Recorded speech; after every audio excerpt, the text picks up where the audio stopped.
bahwa ternyata tidak semua orang baik itu adalah baik dan tidak semua orang jahat adalah jahat. Tidak semua orang yang memegang amanah itu amanah dan tidak semua orang yang tidak diberikan amanah itu ternyata seorang yang pengkhianat. Bahwasanya pemerintah itu tidak selalu melayani dan rakyat itu tidak selalu terus kemudian dimuliakan, atau pemerintah itu tidak selamanya melayani dan rakyat itu tidak selamanya ya dilayani, atau rakyat itu tidak selamanya mendapatkan hak-haknya. One Piece bukan hanya cerita fiksi. Bendera Jolly Roger yang identik dengan Luffy dan krunya adalah simbol kebebasan, kesetiaan, dan keberanian melawan ketidakadilan. Fenomena pengibaran bendera ini di dunia nyata, khususnya di negeri kita, memicu banyak perdebatan. Ada yang melihatnya sebagai kritik damai, ada pula yang menuduh provokasi. Kan tidak pantas dong, bangsa bendera merah putih ada bendera tengkorak di bawahnya. Masa dibilang merah putih itu di backup oleh tengkorak? Kan nggak pas dong. Ya kita sebagai bangsa harus berpikir jernih juga lah. Dalam video ini, kita akan menyimak penjelasan dari Ustadz Felix Xiao tentang makna di balik fenomena ini. Mengapa rakyat memilih simbol dari dunia fiksi untuk menyuarakan kegelisahan mereka? Apa yang hal ini tunjukkan tentang kondisi keadilan di negeri kita? Simak pembahasan lengkapnya dan temukan pesan yang mungkin selama ini terabaikan. Aku punya pengalaman dengan One Piece ya semenjak aku mungkin kuliah ya. Dan baca One Piece sampai dengan sekarang. Dan mungkin setelah Naruto tamat, itu menjadi satu-satunya komik yang aku masih baca sampai dengan sekarang. Walaupun cara bacaku agak-agak sedikit mungkin berbeda ya daripada yang lain, karena aku sukanya storing dulu. Jadi setelah berapa ratus baru terus kemudian aku maraton baca.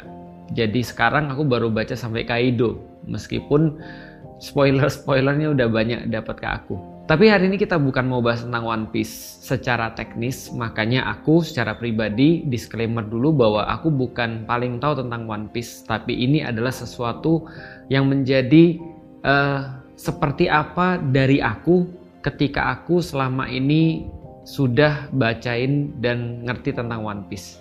Jadi versiku lah kira-kira gitu ya. Jadi gini teman-teman sekalian. Pertama-tama aku mau bahas dulu tentang simbol. Karena manusia itu adalah makhluk simbol. Dan yang paling sederhana daripada simbol itu adalah bahasa. Jadi bahasa itu adalah salah satu simbolisasi yang memang tidak bisa dilepaskan daripada manusia. Karena yang membedakan manusia dengan makhluk-makhluk yang lain itu adalah karena manusia itu bisa berbahasa dengan kompleks. Jadi gitu teman-teman sekalian. Alias kalau kita berbicara tentang mungkin kayak simpanse atau mungkin kayak orang utan, meskipun mereka memiliki banyak sekali kesamaan genetik dengan kita, tapi mereka tidak bisa berkomunikasi secara kompleks, dalam arti berbahasa kompleks. Misalnya seperti kayak berbicara, lalu kemudian menyimpan apa yang dibicarakan, lalu kemudian bisa mengekstrak apa yang dibicarakan untuk kembali menjadi ilmu, tulisan, lalu kemudian baca tulis lah ya. Ini kan termasuk daripada keahlian kompleks dalam berbahasa. Nah, dan bahasa itu adalah sebuah simbol. Maka kalau teman-teman paling sederhana, selain bahasa sendiri adalah sebuah simbol, tulisan itu juga sebuah simbol. Misalnya ya, orang-orang Inggris menyimbolkan misalnya topi dengan hat misalnya. Tapi orang-orang Indonesia menyimbolkan itu dengan topi. Sehingga ketika kita mengucapkan kata topi, itu kan kebayang dengan orang-orang Inggris misalnya, atau orang Amerika misalnya, atau yang berbahasa Inggris mengatakan hat, itu kebayangnya harusnya sama. Karena itu adalah simbol. Dan itu simbol akhirnya bisa dipindahkan lewat tulisan. Tapi kita nggak mau bahas terlalu dalam soal itu ya. Aku cuma mau bahas bahwasanya simbol itu punya kekuatan. Kekuatan simbol itu adalah dia bisa mendeliver satu hal yang berupa ide, ataupun value, ataupun sebuah emosional bahkan dalam waktu yang sangat cepat. Ini adalah fungsi sebuah simbol. Jadi teman-teman tahu bahwasanya kenapa kita sebagai manusia adalah makhluk simbol, karena memang simbol itu sekuat itu. Misal ya, sesederhana ketika kita melihat simbol hati misalnya. Nah, itu berarti love gitu kan ya. Sama ketika orang Korea bentuk love gitu kan ya, atau bentuk love-nya gini. Nah, ini simbol. Simbol itu adalah segala sesuatu tentang manusia memang. Karena manusia tuh menyederhanakan segala sesuatu dengan simbol. Misal kayak gini misalnya. Ini kayak kalau anak SMA ya, gini misalnya ya so cool gitu kan ya, atau bisa dengan victory gitu ya. Ataupun banyak simbol-simbol yang lain lah. Misalnya contoh ya, jangan lah ya. Kalau yang tengah jangan ya. Itu juga simbol tuh. Maka kadang-kadang kita lihat ya, misal kalau ada orang mengacungkan jari tengah misalnya, itu orang-orang yang lihat tuh sontak marah tuh. Kenapa? Karena itu kadang-kadang orang jadi mikir gini, loh ngapain itu cuma jari tengah doang? Iya, tapi itu simbol. Dan semua orang bisa ngerti itu. Nah, ketika simbol itu dikeluarkan, itu mewakili daripada value atau daripada pemikiran atau daripada emosi orang yang mengeluarkan simbol itu, dan yang menangkap daripada simbol itu juga akan mendapatkan value ataupun pemikiran ataupun emosi yang sama. Maka simbol ini adalah sesuatu yang sangat penting karena tidak terhindarkan bagi manusia.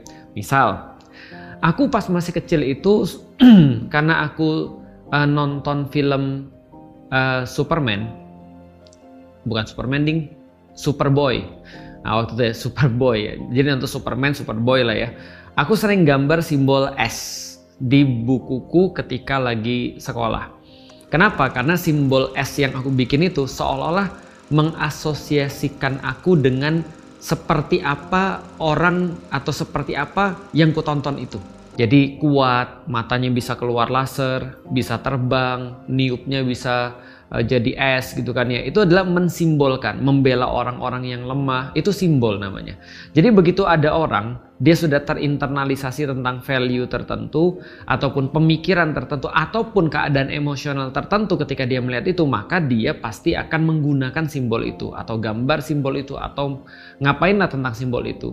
Lebih dewasa lagi, ketika masih kecil aku gambar Superman, nonton Batman, gambar Batman, nonton Spiderman, lambang. Oh, itu kalau teman-teman tahu buku SMP ku itu semua gambarnya laba-laba.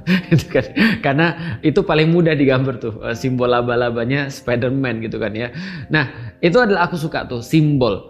Agak gede dikit SMP kelas 2 mulai main basket, tentu bukuku gambarnya lain. Bukuku waktu itu gambarnya Chicago Bulls sama Orlando Magic. Nah, ini yang kalau dengar yang lahir tahun 80-an, 84, 85, 80-an lah ya, atau yang 90-an awal, ngerti kenapa aku pasang Chicago Bulls sama Orlando Magic. Yang lahir tahun 2010-an, itu apa sih?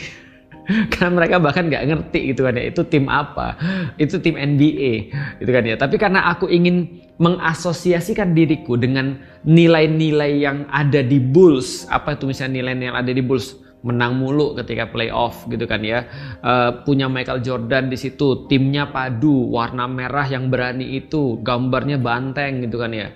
Moncongnya enggak, kita nggak bahas. Nah, jadi artinya itu simbol tuh. Orlando Magic apa? Gambarnya bintang-bintang, magic, seolah-olah di dalamnya tuh terdapat sesuatu yang luar biasa, kayak magician gitu kan ya. Ada Anthony Hardaway di zamannya, ada Shaquille O'Neal dan segala macamnya. Aku tahu teman-teman nggak relate itu, tapi aku pengen ngasih tahu itu adalah sebuah simbol. Nah, simbol-simbol ini juga banyak sekali teman-teman sekalian, karena dia banyak sekali ada di dalam anime atau manga karena dia menggambarkan sesuatu, nilai-nilai. Misal ya, sebelum simbol One Piece itu mungkin rame, orang-orang punya banyak simbol. Misalnya kalau aku secara pribadi, simbol apa yang ku ingat? Konoha. Gitu kan ya, teman-teman tahu lah ya, gambar siput, itu katanya daun sih, aku juga nggak ngerti tuh dari mana daunnya. Apa namanya, daun yang punya kebakar gitu ya, tapi ya nggak tahu lah, pokoknya gitulah ya. Simbol itu sangat ikonik tuh. Karena dia menggambarkan apa? Menggambarkan tentang orang yang nggak berguna bisa jadi Hokage gitu ya misalnya ya. Menggambarkan apa lagi? Menggambarkan orang nggak punya bapak ibu tapi bisa sukses, anak yatim piatu bisa sukses. Menggambarkan pertemanan meskipun banyak konflik. Menggambarkan cita-cita, menggambarkan sesuatu yang keren, itu Konoha. Makanya teman-teman jarang kan kalau misalnya ngelihat misalnya apa ya, kayak orang suka Naruto tapi dia gambarnya apa namanya, kayak itu desa yang miss itu loh, desa apa tuh namanya, ya itulah pokoknya ya. Kan jarang. Kenapa? Karena orang nggak suka, orang sukanya ya Konoha gitu ya. Nah, misalnya lagi kalau kita lihat, ada dulu aku pernah baca komik namanya Fairy Tail. Itu kayak semacam kayak geng penyihir gitu kan ya. Geng inilah ya, bukan cuma penyihir lah ya, semuanya lah. Jadi dia semacam kayak sebuah geng pembela kebenaran lah, kira-kira gitu. Nah, itu juga sama ceritanya tentang di situ apa, ketika orang masang logo Fairy Tail itu, misalnya di tangannya tuh ada logo Fairy Tail, tandanya kalau dia sudah bergabung dengan guild tertentu, dia pakai tato Fairy Tail, entah di sini, entah di matanya, entah di mana gitu kan ya. Tapi yang jelas ada nilai-nilai tertentu di ketika ada orang bergabung dengan satu grup itu simbol namanya teman-teman sekalian. Apa misalnya menghargai keadilan kalau sudah di Fairy Tail, terus kemudian dia sangat setia kawan, dia sangat mengutamakan yang namanya kebersamaan dan seterusnya. Dan itu juga terjadi di dunia nyata teman-teman sekalian, bahwasanya simbol itu kadang-kadang kita pakai untuk menunjukkan siapa kita dan nilai apa yang kita pegang dan apa yang kita yakini. Simbol-simbol kayak gitu yang paling sering teman-teman kita di Nasrani, mereka sering pakai simbol misalnya kalung salib yang mereka yakini, yang mereka jadiin sebagai kayak value-value yang mereka dapat, apakah pengorbanan di kayu salib dan seterusnya. Ya itu adalah versi mereka, tentu saja kita membiarkan mereka dengan keyakinan mereka, tapi itu dipakai simbol-simbol itu. Dan begitu juga simbol-simbol yang lain gitu kan ya, baik itu adalah warna, baik itu adalah bentuk, baik itu adalah segala macam, dan termasuk simbol One Piece. Berapa lama nih kita cuma pendahuluan doang sampai ke simbol One Piece. Oke, fun fact teman-teman sekalian. Sekarang aku ngasih tahu kenapa cuma One Piece manga yang aku masih baca sampai dengan sekarang. Karena yang lain udah tamat. Enggak, bukan itu aja. Tapi gini ya teman-teman sekalian. Bagiku nonton One Piece itu bukan hanya hiburan. Karena kalau hiburan aku banyak yang lain ya.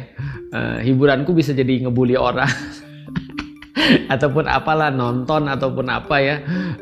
Ustadz itu kalau Rasul hiburannya azan, kayaknya aku nggak sesoleh itu ya.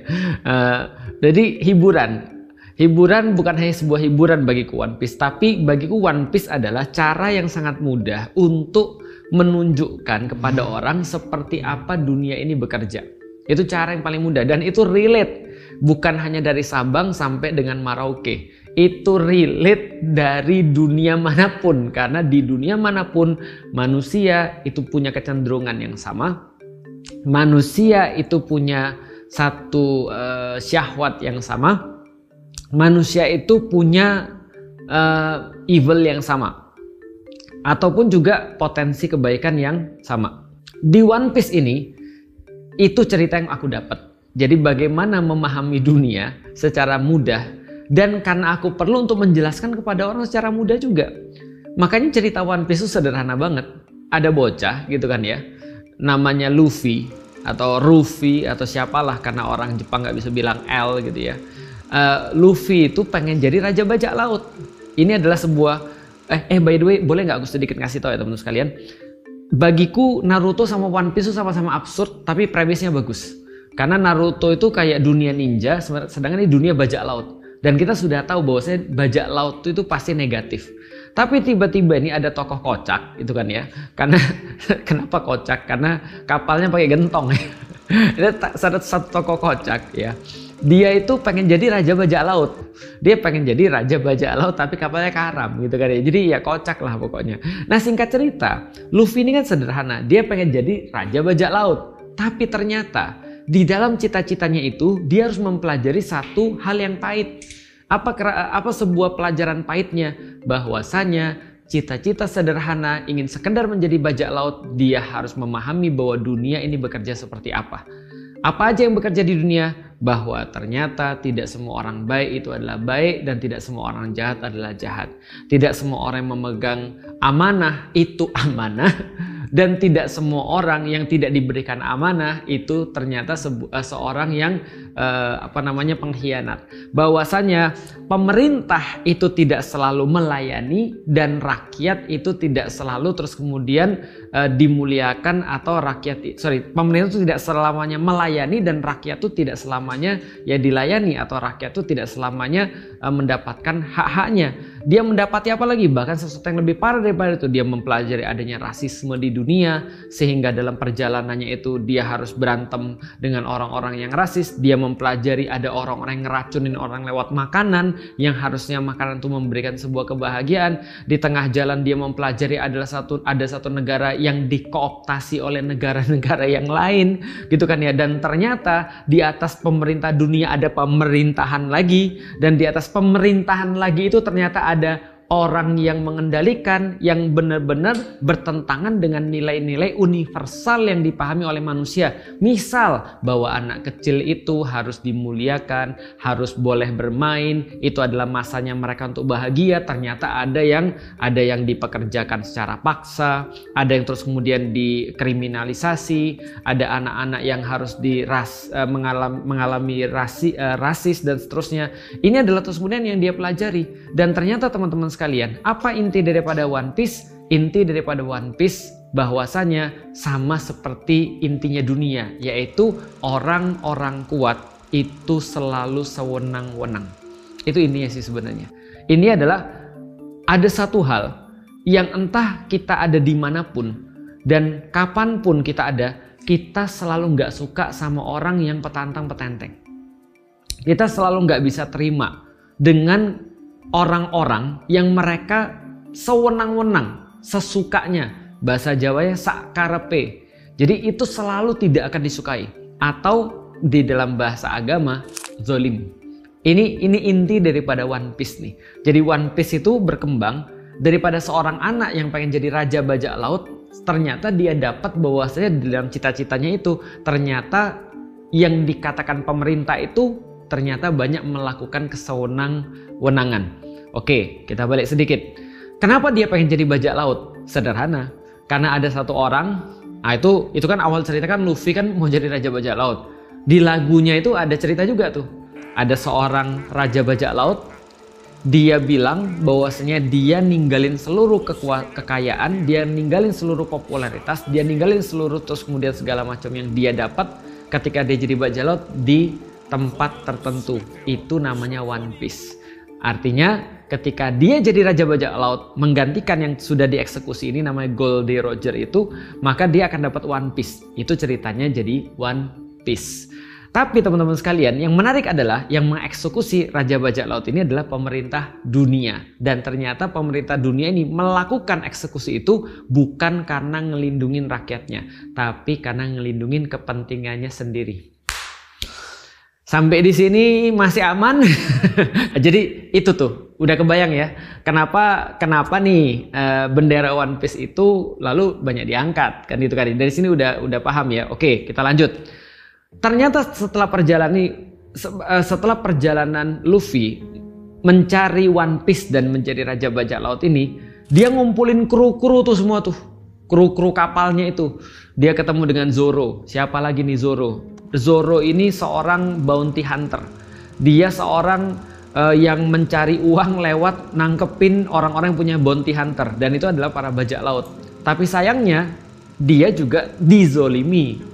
Dia juga diperlakukan sewenang-wenang oleh Marine, jadi pemerintah dunia guys, ini punya tentara namanya Kaigun. Kaigun itu tentara laut, dalam bahasa Inggris marine gitu, marine ya. Nah, dia juga dizolimi oleh tentara laut atau marine ini. Dia ketemu Zoro yang akhirnya jadi second hand-nya dia, jadi vice captain-nya dia.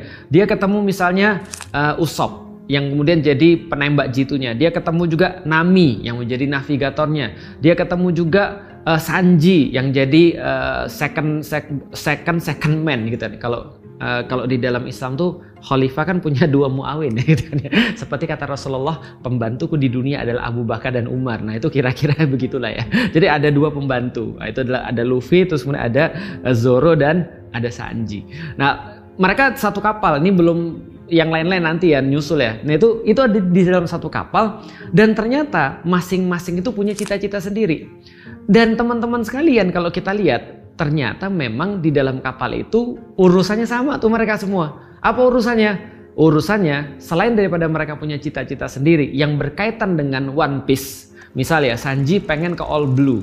All Blue itu laut di tempat dimana seluruh bahan-bahan makanan ada di situ.